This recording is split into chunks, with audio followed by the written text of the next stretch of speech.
Hello, got to do video now before all of the stuff I want to say kind of drifts out of my head overnight.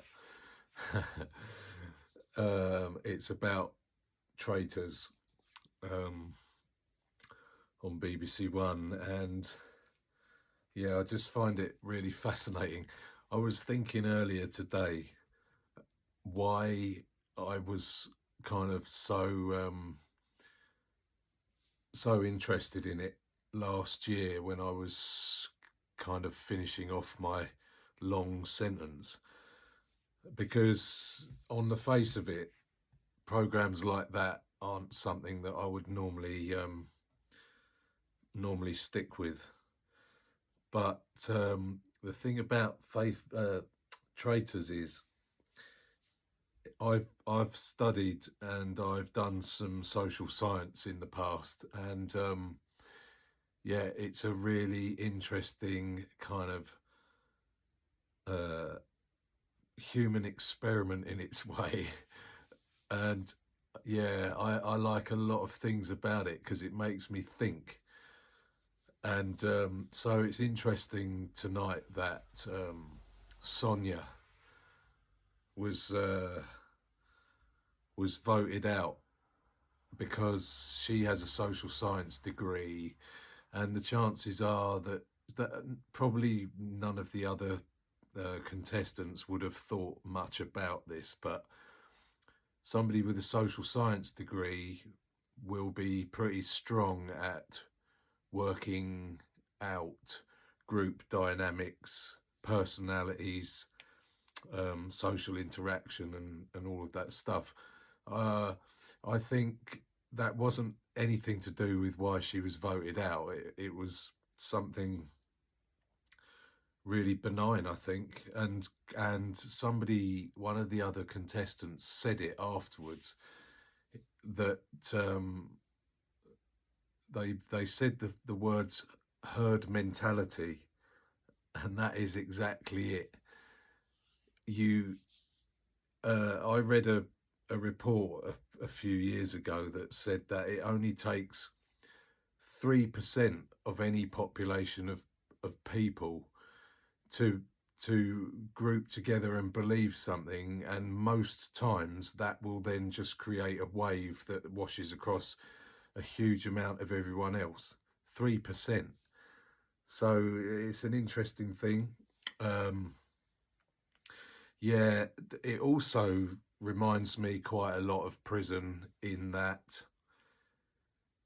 again, I love it when people say I'm a really good judge of character, because it's bollocks.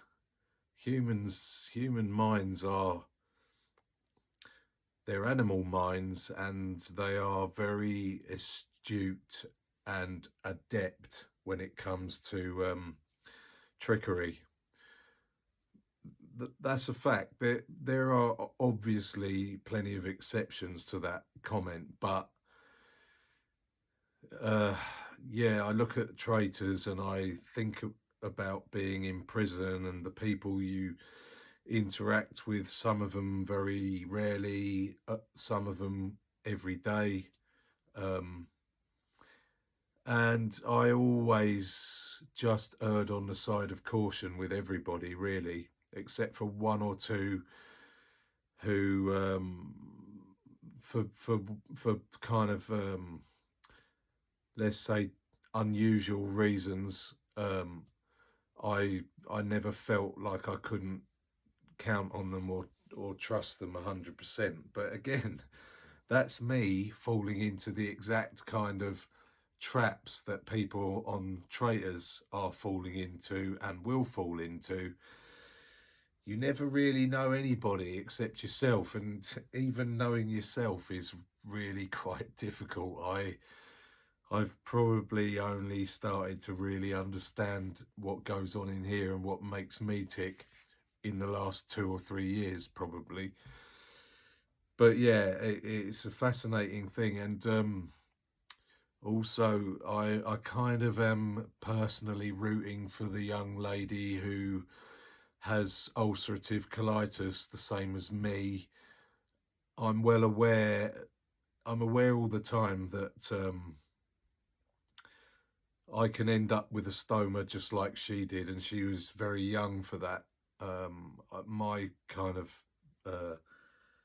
disease with ulcerative colitis is is a little bit unusual in that I didn't actually have any symptoms, so I wasn't diagnosed until I was about 35 years old, which in terms of Crohn's and ulcerative colitis is quite late in the day. Anyway, back to Traitors. So yeah, I I just think it's a really interesting thing to watch, because it just reminds me of so many of the reasons why I personally am not really a social animal, because I don't like to put that trust in people, and it makes it worse for me that most of the time in my life that I have put any trust in people, they've let me down, or let's say let themselves down. And so it's, I think, that lack of trust and lack of wanting to interact too closely with people. I'd probably, if I was on there, I would probably be thought a traitor every day, because I wouldn't necessarily be interacting a hell of a lot. I wouldn't even I'm not I wouldn't want to kind of gossip and throw out hearsay about who's what and who's who. They're all guessing, but what's really interesting is that when I mean, this is real, this really is social science, because when you or I believe something based on gathering of evidence, if you yeah, let's call it evidence, facts, statistics. Again, you have to be very, very careful about what you absolutely do not believe and absolutely do believe to be 100% either way. Because let's be honest, how many times in your life have you done that? And ultimately, whether you've owned it or not, you've found out that you are completely wrong. I know I have lots of times. One of my kind of probably disarming characteristics is that when I am wrong, I just hold my hands up and say, yeah, I was wrong, even if I was absolutely hammering home my point. And you know, it's sometimes for some people it's difficult to admit that you've cocked up. Pride is difficult to swallow at times, and if you're a kind of person who is apparently always right about everything, then don't hold your breath for those sorts of people to hold their hands up. But look, I mean, to evidence the fact that I will hold my hands up when I'm wrong, I've done it twice in court.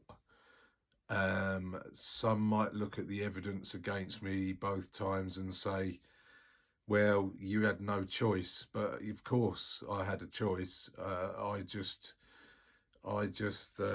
appreciate that I've got a reasonably intelligent mind. Sometimes, you know, to drag out another cliche, when you're in a hole, stop digging. So yeah, that's me anyway. Yeah, there's that. I'll just quickly talk about the guy Anthony.